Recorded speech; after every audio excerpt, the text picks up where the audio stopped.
जे तुम्ही जसा उल्लेख करत आहेत ते शिवसेनेचे नाही तर गद्दार टोळीचे आमदार आहेत. शिवसेना ही एकच आहे आणि शिवसेनेच्याच नेत्यांनी तो व्हिडिओ ट्विट केलेला आहे. शिवसेना उद्धव बाळासाहेब ठाकरे शिवसेना ही एकच आहे. गद्दार टोळीचा जो व्हिडिओ ट्विट केलेला आहे हा भयानक आहे. आणि म्हणून काल पण मी विचारलं की हा सगळा जो प्रचार सुरू होता आणि आता पण पुढच्या एका आठवड्यात प्रचार जो काही होणार आहे त्या गद्दार टोळीचे जे नेते आहेत, गँग लीडर आहेत, त्यांनी पण हेलिकॉप्टरमध्ये उतरून म्हणजे काय 1.5 तासाच्या प्रचारासाठी 2 मोठ्या बॅगा नेल्या. त्याच्यातून कुठच्या आनंदाच्या शिधाचं वाटप होत होता ते आज टीव्हीवर आलेलं आहे. पण जसं ह्यांचा व्हिडिओ आला तसं छत्रपती संभाजीनगर मधले एक आमदार त्यांचा एक व्हिडिओ आला. अनेक अशा आमदारांचे व्हिडिओ आलेत. मग कोणाच्या जमिनीचं आलं असेल, कोणाच्या पैशाच्या नोटाचं आलं असेल, कोणाच्या दादागिरीचं आलं असेल, कोणी कोणाला मारतानाच आलं असेल. पण एकच प्रश्न आहे की जी भाजपा स्वतःला द पार्टी विथ डिफरन्स हे सांगायची, जी भाजपा सगळ्यांना सांगते की न खाता हूं न खाने देता हूं, न खाता हूं न खाने देता हूं. मग हे सगळे जे आजूबाजूला घेऊन फिरताय तुम्ही, सत्ताधारी म्हणून बसवलेले आहेत, अधिकाऱ्यांच्या डोक्यावर बसवलेले आहेत, जनतेच्या डोक्यावर बसवलेले आहेत, हे कुठच्या धोरणात येतात नक्की की तुम्ही यांचं संरक्षण करता? का यांच्यावर कारवाई होत नाही? काय नाटकं होत नाहीयेत? आणि कधीपर्यंत थांबणार तुम्ही? बरं, त्या 22 मध्ये ह्यांचं नाव आहे की नाही हे जरा ती 22ची यादी काढून बघा. एक मराठी संपून घेऊ, मग म्हणजे मराठी पूर्ण करू, संपून नाही पूर्ण करू. एक एक एक एक करतो.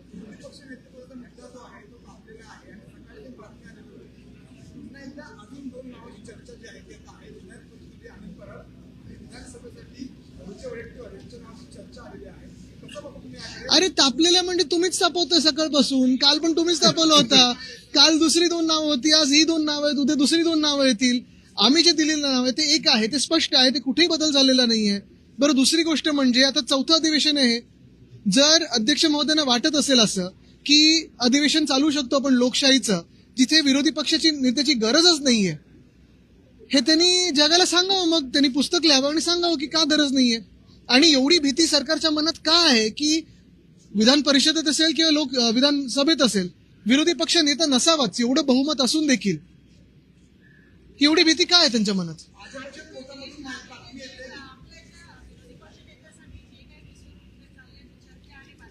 सगळे रुसवे-फुगवे सरकारमध्ये आहेत आणि ते जे बाजूला बसवले त्यांच्यामध्ये आहेत. ऐका, तुम्हाला सांगतो, ही जी बातमी पसरवली होती ती एका गटाने पसरवली ज्यांच्या मनात असं आहे की उद्धवजींची आणि मुख्यमंत्र्यांची भेट होऊ नये. कारण मागच्या वेळी जेव्हा भेट झाली होती तेव्हा बीपी सगळे ते काय कुठे कुठे काय काय झालं होतं त्यांचं ते विचारत आहे ना. पण मुख्य गोष्ट हीच आहे की लोकशाही एखादं असं जेव्हा सदन असतं, महाराष्ट्रासारख्या राज्यामध्ये एवढं निवडणूक आयोगाच्या आशीर्वादानं बहुमताचं सरकार आल्यानंतर तुम्हाला एका विरोधी पक्ष नेत्याची भीती वाटते, एका व्यक्तीची भीती वाटते, हे आश्चर्य. हो, पण ते सत्तेत ते का घेतील भाजपवाले विरोधी पक्ष नेत्याचं पद?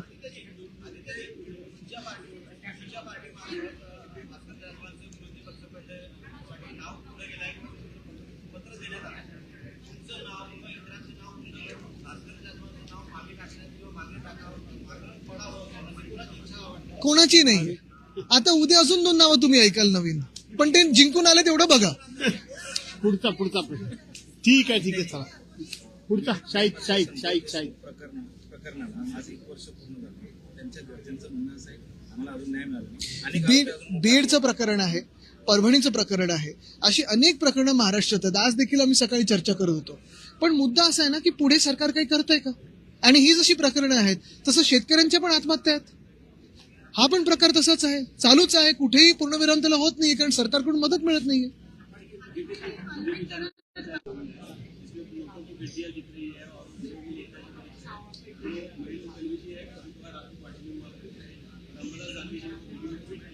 बिल्कुल, आज जो अंबादास दानवे जी ने वीडियो ट्वीट किया है उसमें एक विधायक है जो कैश के साथ दिखाई दे रहे हैं. ऐसे ही कुछ महीने पहले और एक विधायक थे उसी शिंदे गुट के, मिंदे गुट के, जो ऐसे ही कैश के बैग के साथ बैठे हुए थे. लेकिन सवाल यही है कि भाजपा जो खुद को पार्टी विद डिफरेंस कहलाती है, भाजपा जो कहती है ना खाता हूं ना खाने देता हूं, इन्हीं सारे लोगों के बल पे अपनी सरकार मजबूत तरीके से बताई हुई है. तो क्या जवाब देगी वो देश को और लोगों को कि ऐसे सारे लोग, भ्रष्ट लोग लेके साथ सरकार चला रही है? मांग करने की जरूरत क्या है? ऐसे लोगों को तो जेल में होना चाहिए। क्या कभी भी आपने देखा है लोकतंत्र में ऐसी बातें होते हुए? परसों भी जो आपने देखा होगा, एकनाथ शिंदे उतर रहे हेलीकॉप्टर से, 2 बड़ी बैगें लेके जा रहे हैं। क्या था उसमें?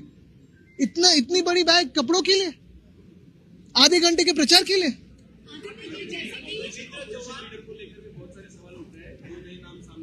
बिल्कुल नहीं, हमने जो नाम दिया है वो किसी भी कोई बदल हुआ नहीं है।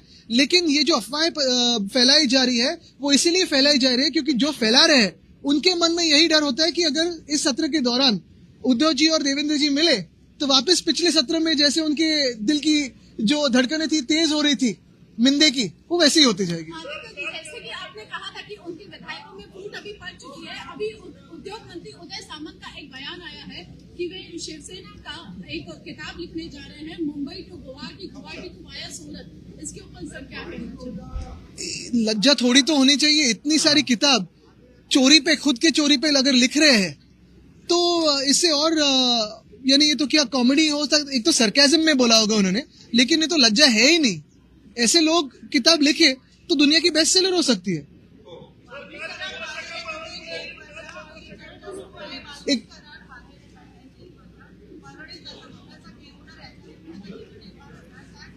मला वाटतं आपण काय ऐकलेलं त्याच्यावर अजून चर्चा नको, झालं तर त्याच्यावर बोलूया।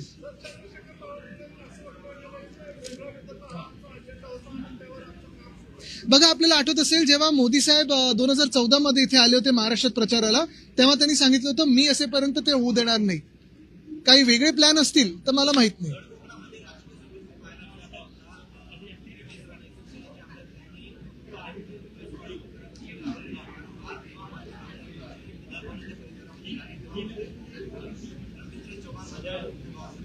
मी काही लोकांची मन की बात किंवा धन की बात ऐकतच नाही।